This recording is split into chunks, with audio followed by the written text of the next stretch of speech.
Do you sense that uh, uh, they realize that they are inside a time in which they have to do a lot of this verification, authenticity kind of a thing that we've spoken about? Or do you sense that there is just that the trust levels? How would you put the trust levels when it comes to Gen Z seeing media? Yeah. I don't think that they trust the traditional media at all. Maybe they look it as a laughing material, they look it for the memes. But I see Gen Zs consuming the news on their phones through creators, through memes, um, through YouTube videos.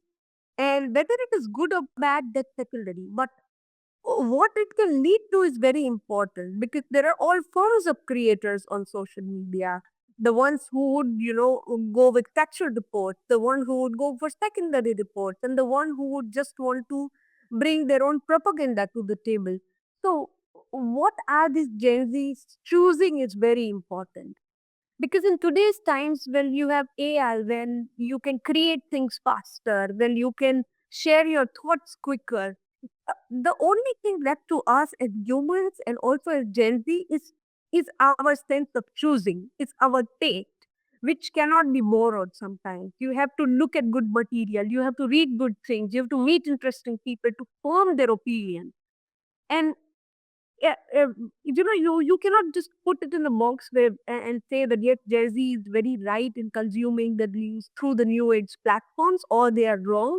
It also depends on the in on what they are choosing. So I wouldn't want to generalize it, but in today's times, it is very easy to fall for wrong things because uh, there are a lot of them when it comes to quantity on social media on this platform.